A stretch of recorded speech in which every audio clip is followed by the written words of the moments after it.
By way of previewing America's largest inland city, we may commence with this panorama from the observation tower of the Board of Trade, Chicago's tallest building. Less than 140 years ago, such a view would have disclosed only a log fort and a few cabins at the mouth of a muddy river. When gold seekers were rushing to California, Chicago boasted a few business blocks and streets of bottomless mud. Now, with nearly 3.5 million residents, the city has become the second largest center of population in the Western Hemisphere. Such growth reflects Chicago's location, midway between the agricultural West and the industrial East. It is the consequence of great industrial enterprises, great mercantile institutions, and the great markets for grain and livestock, which are all the inevitable consequences of Chicago's geographical location. Part of the city's need for rapid transit has been met for many years by the elevated railroad, which is soon to be replaced by a subway in the Loop area. When Chicagoans speak of the Loop, they refer to the central business section of the city, which is enclosed on all four sides by tracks of the elevated railway.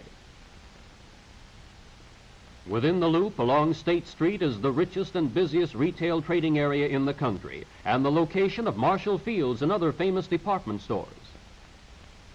Along LaSalle Street in the Loop is a great concentration of banking and brokerage offices. Here is a greeting for a celebrated visitor. The Chicago Board of Trade has become the world's principal grain market. Certain office buildings are devoted principally to special kinds of business. This one, for example, houses a great number of insurance agencies, while much of its street floor is devoted to the city ticket offices of several railroad lines. Although Chicago today is the world's greatest railroad center, that fact does not diminish its importance as a freshwater port. The site of Chicago's founding was the shore of Lake Michigan, and its 29 miles of lakefront today present a magnificent vista of landscape parks and impressive buildings. Looking westward from the lake, we see the city's towering skyline as it rises above the gleaming facade of Michigan Boulevard. Among Chicago hotels are names associated with a long tradition of gracious hospitality. A number of the newer structures are located on the lake shore, both in the central part of the city and in the residential areas to the north and south. Virtually in Chicago's front yard is the magnificent Buckingham Memorial Fountain. Its 134 jets support its claim to be the world's greatest fountain. Centrally located on Michigan Boulevard is the Art Institute with its magnificent statuary, paintings, and ceramics. The Civic Opera Building just west of the Loop provides unsurpassed facilities for famous opera companies and concert artists. Navy Pier is the terminus for Great Lakes passenger liners, and its vast enclosed area houses seasonal exhibitions of interest to sportsmen, yachtsmen, and other lovers of the out of doors. Summer evenings find thousands facing the bandshell in Grant Park to enjoy popular free concerts. Likewise, within reach of the lake breezes is Soldiers Field, the tremendous arena which accommodates vast audiences for sporting events, military displays, and such spectacular demonstrations as fire and police shows. Institutions adjacent to the heart of the city include the famous Adler Planetarium with its astronomical displays, the Field Museum of Natural History, which maintains unique exhibits of animal habitat groups, natural resources, and prehistoric specimens. Here is the Shed Aquarium, which displays some 10,000 species of marine life, including brilliant tropical fish, the walking fish of Africa, and various strange creatures from the deep sea.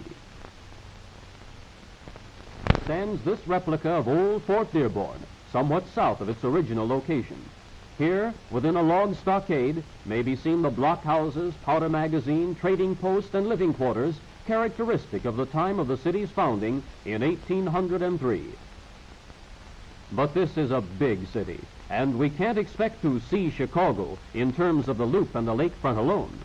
To cover a wider territory, we may make use of the L, or of the networks of trolley and bus lines which supplement it. A number of the bus services follow the route northward along Michigan Boulevard and the lakeside parkways. What is called the near north side does not begin, however, until we have crossed the Chicago River virtually at the point where Fort Dearborn was built and the original trading posts and settlement were established. This bridge, which may be open to accommodate ships, has a lower roadway for commercial traffic. Not far north of the river stands the old water tower, a landmark and relic of the Great Fire of 1871. On the north bank of the river, almost at the site of the old Wolf Point trading post, is the largest building in the world, measured in terms of floor space. There are, of course, numerous bridges. By this waterway, which provided the nearest access to the headwaters of the Mississippi, the fur traders of long ago launched the traffic which was destined to build a great city. Today, great ships come to Chicago from all the Great Lakes region, and in time of peace, even from overseas. On the river and on the lake beyond, Chicagoans carry on their commerce, and in summer enjoy numerous water sports as well. One need not own a yacht, however, to enjoy the waters of Lake Michigan, and there's ample testimony to this fact in the thousands who make use of Chicago's miles of lakefront and the numerous well-guarded bathing beaches. Here, on warm days from spring to autumn, residents of the city and visitors alike seek the white sands and the blue waters. The swimming areas are so extensive that crowds are seldom excessive unless the weather is abnormally warm. Beautifully landscaped parks in every section of the city afford the refreshment of broad lawns and great trees and the quiet waters of lagoons. Here visitors may organize picnics or dine somewhat more luxuriously in a nearby pavilion overlooking the water. And there are rowboats for those who consider yachts too adventurous. In Lincoln Park, one may find numerous specimens of native wildlife, and at the Chicago Zoological Gardens in suburban Brookfield is one of the finest collections in the world. To name the specimens which attract so many thousands of visitors to the zoos would add little to their fascination, but it may be interesting to see how many of them we can identify from our own observation or sheer guesswork.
Attractive drives.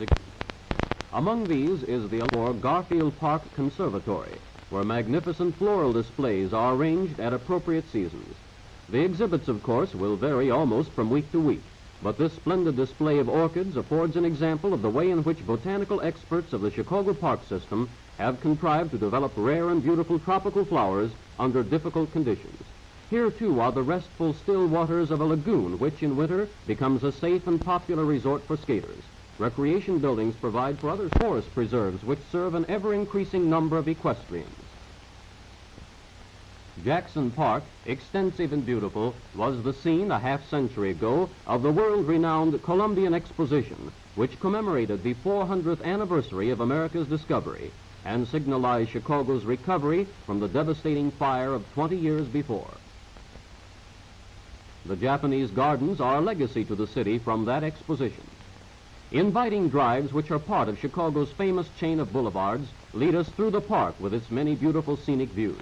En route, we pass the famous Museum of Science and Industry.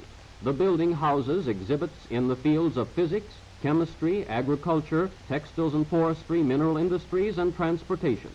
So many of these are important in Chicago's relation to the Western country that we may well consider something of their significance. From the groves and vineyards, ranches, and vast truck farms of California and the Southwest, fast trains bring an infinite variety of produce through the mountains and across desert and prairie country to the markets of Chicago and the East. Transportation, regarded as both a science and an industry itself, links other sciences and industries in practical utility to man. It carries to market all the products of the great Southwest and makes Western scenic wonders easily accessible for travelers who must go to see what cannot be brought to market. Coal is still the principal fuel of both transportation and manufacturing industries, and coal mines must be accessible to railroads if their output is to be delivered economically to the places where it will be used. Facilities for handling the products of forest, mine, and factory must be modern and efficient to coordinate with the efficiency of the modern railroad. A vital objective of that efficiency, of course, is maximum safety, best attained by a completely dependable block signal system. Now, all of this demonstration of practical railroad operation has taken place, in case you haven't already suspected it, in the Santa Fe Railroad display in miniature at the Museum of Science and Industry, where industry and science may be seen in operation as they really are. Nearby is the University of Chicago. Here, in consequence of the generosity of John D. Rockefeller and the liberal gifts of wealthy Chicagoans, together with wise leadership, one of America's foremost institutions of learning has grown up. More than broad acres, more than impressive architecture in the traditional Gothic style, the University of Chicago is an aggregation of able teachers, distinguished for their achievements in fact as well as their explorations in theory, and eminently successful in stimulating student minds. In winter as well as summer, residents and visitors to Chicagoland enjoy the beauties of the Cook County Forest Preserves, aggregating more than 33,000 acres in 44 different tracts of woodland. These areas are kept as nearly as possible in their natural state, and they provide abundant opportunities for out-of-doors recreation. With warm summers and brisk winters, both tempered in a measure by the nearby lake, Chicago enjoys all the advantages of the true temperate zone climate. The familiar snow sports of children are supplemented by skiing in the hillier country to the north, while ponds and lagoons in parks and forest preserves provide excellent, safe skating. Now suppose we have a look at some of the commercial activity upon which so much of Chicago's livelihood depends. The Union Stockyards are the largest in the world, and the great amphitheater nearby is the scene of the International Livestock Exposition, which has been such an influential factor in stimulating the breeding and scientific feeding of improved meat animals. The stocky, white-faced Herefords here may have come from a Middle Western farm or from some Western ranch to supply the great Chicago packing houses. Transportation by modern freight trains on fast schedules is a factor of the greatest importance in this business. Competition in the livestock shows accounts for the high quality of steers and pigs. Chicago is also one of the world's greatest produce markets, drawing a very large merchandise from the irrigated lands of the Southwest and from the Pacific coast. Vineyards, now coming at last to claim their true place in the worldwide scheme of things, produce wines equal to the famous vintages of Europe and table grapes of unsurpassability.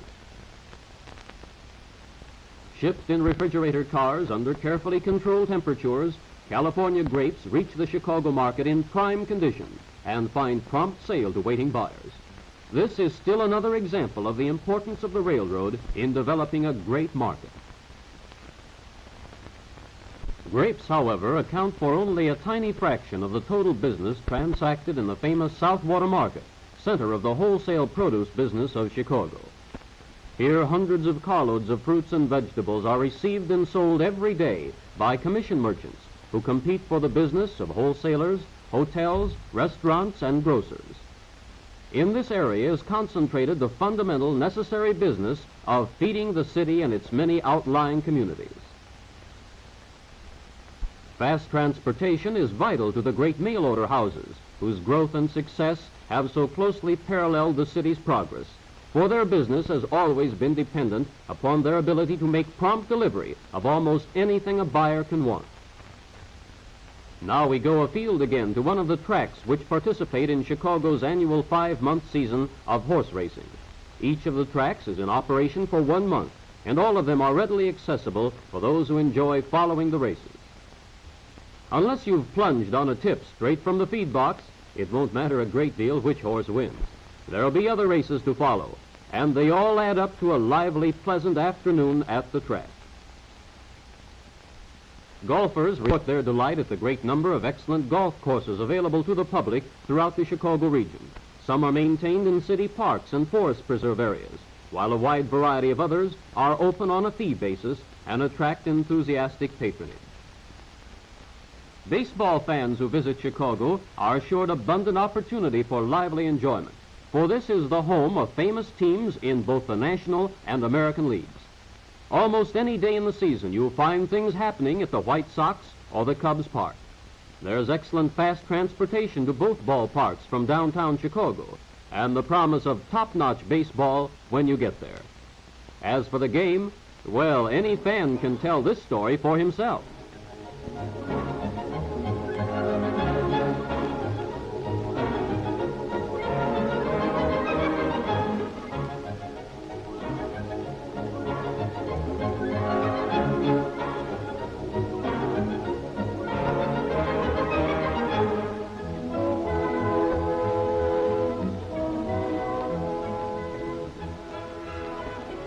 At Northwestern University in Evanston, immediately north of Chicago, the football season is certain to see a succession of brilliant games.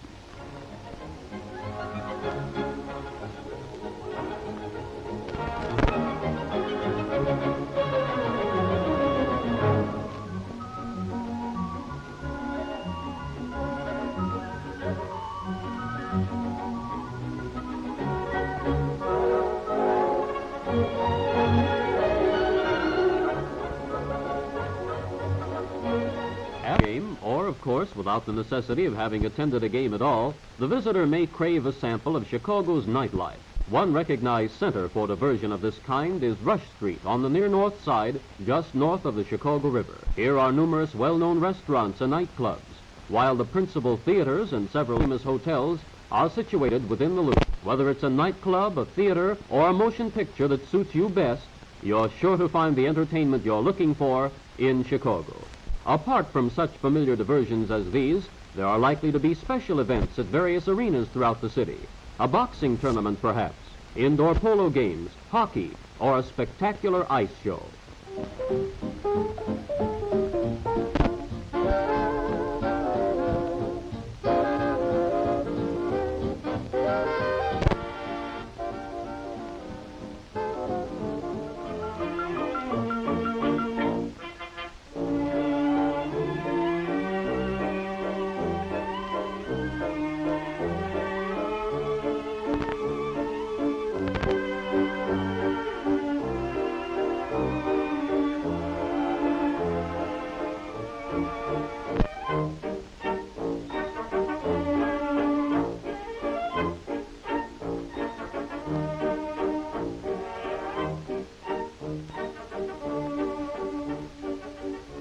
Things Americans enjoy most, things to study and too exciting to miss, and the memory lingers on.